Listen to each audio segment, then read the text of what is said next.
Mimi nahisi Mungu alipanga mke wa maisha yangu niwe hapo Fadhili. Lakini pia wewe ni mwanamke mzuri sana, ni rangi ya mtume, nalazimika nikuoe.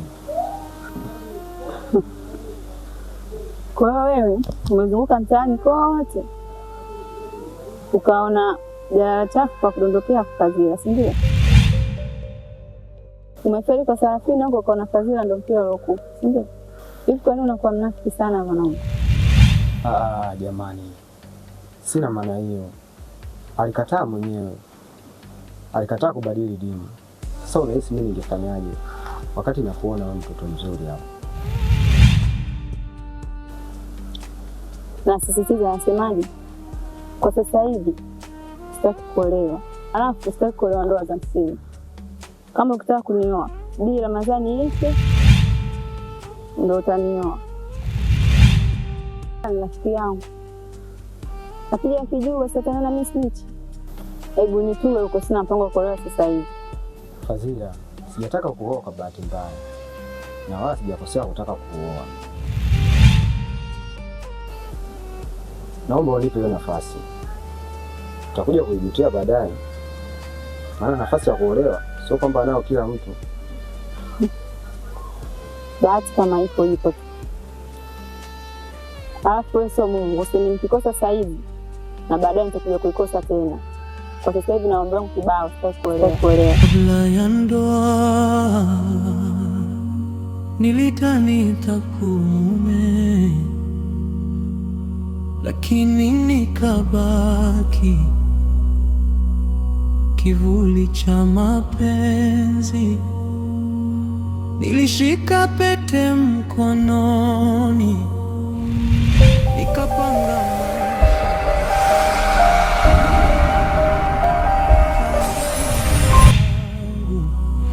alikuwa kwenye moyo wake. Kila niliyempenda kanikata, kila niliyemwomba kaniambia hapana. Sasa mume wangu, mimi nahusika vipi hapo jamani? Nisikilize mwanamke, sawa? Katika kitu ambacho sitaki kupata aibu. Umeelewa? Wewe unajua Subira yuko wapi? Unatambua kabisa Subira alipoenda. Itwa si chaguo la kwanza, nimekuwa daraja la kuvukia kwenda kwa mwingine. Siku ya kuoa nilikuwa tayari, lakini yeye alikuwa tayari kuondoka. Nikabaki na suti na machozi. Kabla ya ndoa nimejifunza sitaki aibu. Nimetengeneza heshima yangu kwa muda mrefu sana hapa mtaani. Hebu angalia leo watu wanakuja kumalizia mahali, alafu mtu aonekani. Tena ghafla tu aonekani. Kaelekea wapi? Wewe unajua alipo kwa sababu gani? Subira akikosea undani. Wewe ndio mtu ambaye unakuwa nyuma yake unamtetea. Huwa anacheka na tazama tu. Nijaribu kueleza kweli, lakini kutaka kunielewa. Kwa yale uliokuwa unajua, labda utabadilisha maamuzi, lakini bado hujaona muhimu wa moyo wangu kuwa na furaha kama wengine. Kwa hiyo watu wote wanaitafuta njia ya kutengeneza maisha hawastahili kusubiriwa, wanastahili kuachwa na kuumizwa kikatili kama wewe unavyofanya mimi. Nataka Subira. Kwa hiyo mume wangu, mimi sina akili mpaka nishiriki ujinga kama huo. Kila nachofanya Subira anaonekana mimi. Yaani kila kitu mimi, nimechoka bwana. Wewe ni shoga yake. Sitaki aibu ndani. Ukitaka unione mbaya, nisimuone Subira hapa ndani. tutaishi hapa wote mpaka mwezi utakapoingia, na mpaka pale mwezi utakapoisha. Hii nairudia tena, nimeitengeneza heshima yangu kwa muda mrefu sana, naheshimika sehemu zote. Asa leo hii mahali watu watoe, leo wanakuja kumalizia, halafu mtaonekane katika kitu ambacho sitakuja kujali, ni kuianzisha vita humu ndani, mimi na wewe. Inaitwa vita ya kifamilia, mimi na wewe, endapo sijamuona Subira humu ndani. Sitaki aibu, utaniona mbaya. Na machozi kabla ya ndoa, nimejifunza nataka tu kunivunjia ndoa yangu, kwamba si kila anayekupenda anataka kukaa. Ndipo nitakapokuachia utoke humo ndani, alafu tuone kama huyo mwanaume alikuwa na ndoa ya kweli au alikuwa anaogopa kuzimu ndani ya mwezi Ramadhani.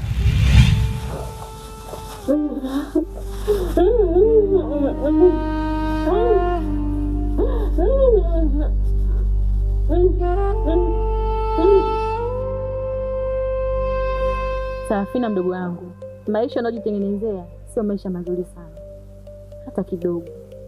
Ipo siku atakukuta, utakumbuka dada aliniambia. Lakini dada, mbona hutaki kuwa pamoja na mimi? Shida sio kuolewa.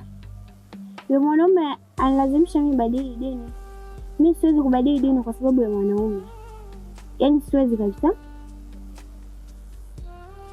Dini sio sababu, mdogo wangu. Mungu ni yule yule mmoja. Dini zimewekwa ili kila mmoja apate kuhusiana na Mwenyezi Mungu. Kwa hata kama ukibadili dini, hakuna kitu kinachobadilika. Unakataa kweli, mdogo wangu? Imetokea fursa kama hiyo.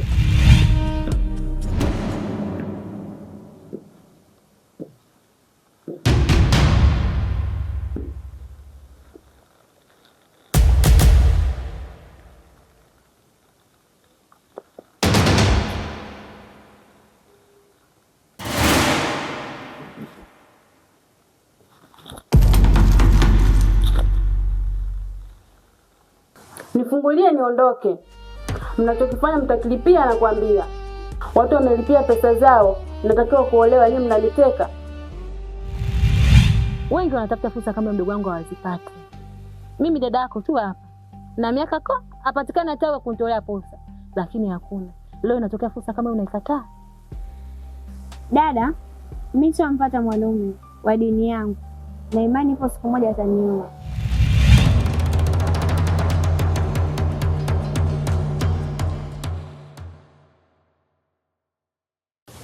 Sijaje hapa kula uchafu wenu. Nifungulie niondoke, nataka kurudi. Sijaje hapa kusikiliza kelele zako. Yuko wapi? Unamhesabia mtu ambaye hana hata dalili ya kuja hapa nyumbani kujitambulisha? Unamkataa mtu ambaye tayari ashazamilia kukufuata hadi nyumbani kwenu? Dada, kila kitu huwa kina mpangilio. Na imani kuna siku atakuja atanioa, nitaondoka pia. Una uhakika naye? Ndio. Usije tu baadaye ukajutia. Hapo mimi nitoka zangu kwenda kutembea, maana huko ndani pamenichosha. Wewe niko hapa. Poa. Bye. Yeah, baadaye.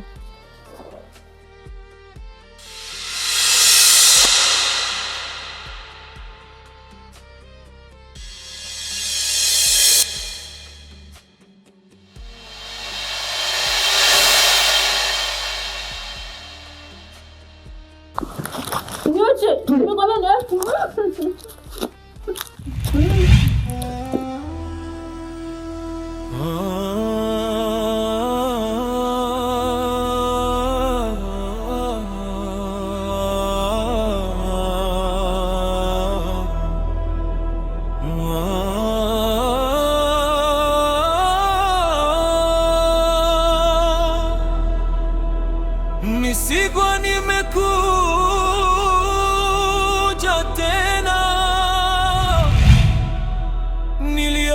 pete mkononi, lakini mkono uliokuwa unishike. Kaka, Naam. Mimi nashindwa kabisa kumwelewa dada. Kwa nini? Aniforce mimi niolewe na Chodani, ingali mimi sitaki kubadili dini. Mimi nimezaliwa kwenye familia ya Kikristo. Kwa nini nimekuwa mkubwa nianze kusaliti imani yangu?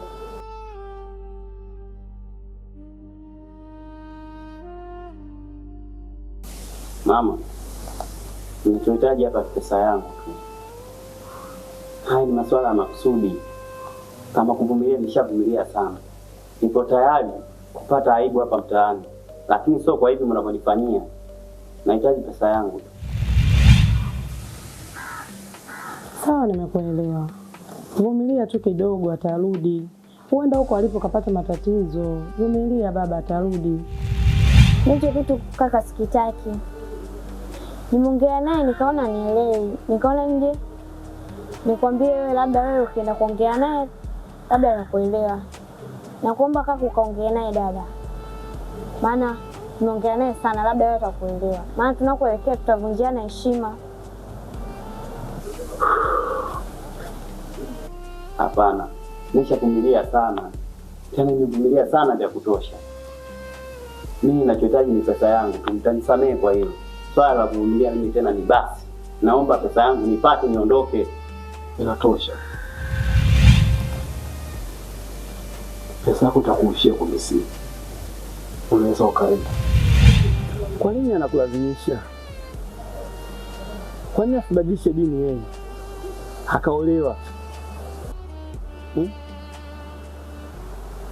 Na kama ataendelea kukulazimisha, nitakachomfanya ndeni hatakuja kuniona mbaya maishani mwake wote. Ni bora hata kaka wewe labda uongee naye. Shamwambia sana aelewe. Sana tu. Sawa, mimi nitaongea naye. Ndeni majibu utayapata kutoka kwake. Kwenye simu. Kwa nini pesa yangu nitoa kwenye simu? Si nilikuja hapa kwa miguu yangu yote nikatoa pesa. Nitakulishia pesa yako kwenye simu. Unaweza ukaenda.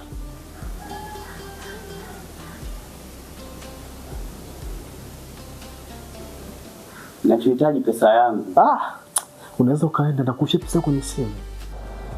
Usilo limeisha. Nashukuru sana kwa hiyo. Sawa, safari njema. Bye. Karibu tena. Sawa. Mimi nakubali maneno yenu. Ila sasa ninachohitaji pesa yangu nipate kwa wakati. Mbaki salama.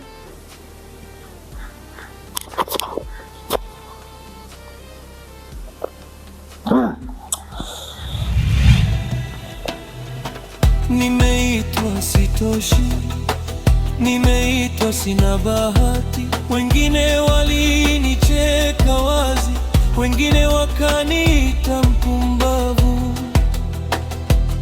Nikagundua hata niliyeamini alikuwa na siri moyoni, kwamba mimi ni daraja tu wa kuvukia kwenda kwa mwingine.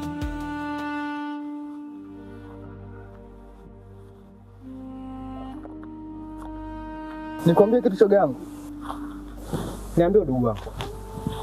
Yaani ule ubaba ambao tulikuwa tunategemea pale kwa Sulia umetushuka shu. Imekuwaje lakini? Inavyosemekana mlengwa akatoroka ndoa. Hiyo imekaa vibaya. Sasa kati ya mwanaume na mwanamke ni nani katoroka ndoa? Ndugu yangu, nimeingiwa na aibu kubwa sana ya kifamilia. Ni kitendo ambacho amekifanya Subira ni kitendo kibaya sana. Yaani Subira leo kunifanyia kitendo kama hichi. Nimemlea kwa shida sana. Katika familia yetu mimi ndo ndugu yake wa pekee. mimi ndo kaka yake nilobakia.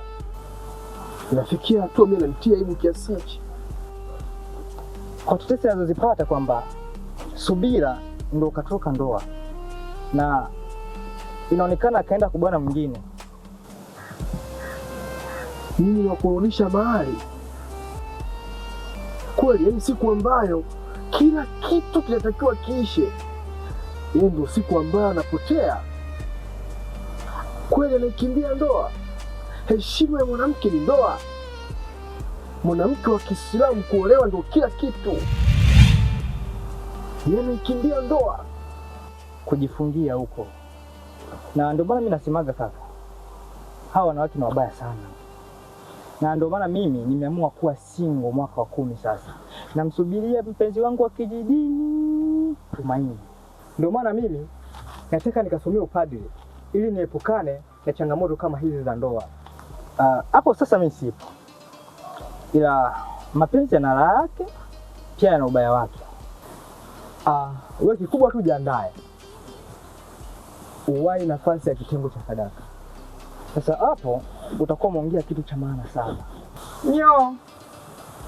Kuna jina na guesti. Sasa unamwambia nani hayo maneno kama hivi? Nakiambia kivuli chako kile. Nacho kivuli kiko wapi sasa? Kiko hapo nyuma yako. Kwa unanitukana? Kipindi kama hiki kweli mimi wakurudisha mahali. Heshima yangu nimeitengeneza kwa miaka mingi sana hapa mtaani. Anakuja kuiharibu kizembezembe huyu mtoto kiasi hichi kweli?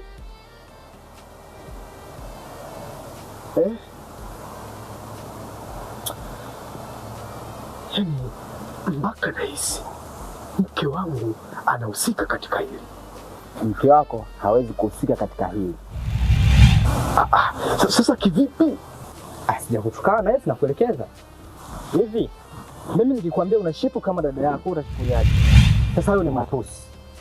Sio matusi, unanitukana. Mbona nimekaa kawaida? Hii sio kawaida, wewe mkorofi. Kwani unatakaje? Wewe unatakaje? Ndio unaliwa. Unaniweza eh? Gusa sasa ujaribu uone. Utanifanya nini? Nagusa. Utanifanya nini?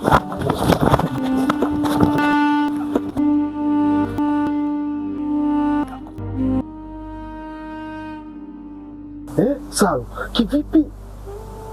Wakati mke wangu na Subira marafiki wakubwa sana.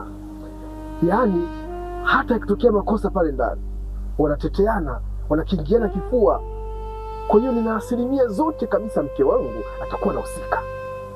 Mke wako hawezi kuhusika katika hili hata kidogo. Anayehusika katika hili namjua.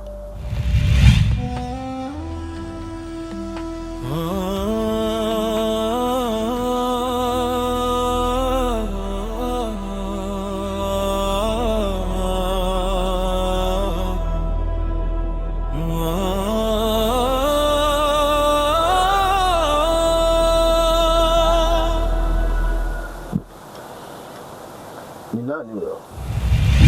Na machozi kabla ya ndoa,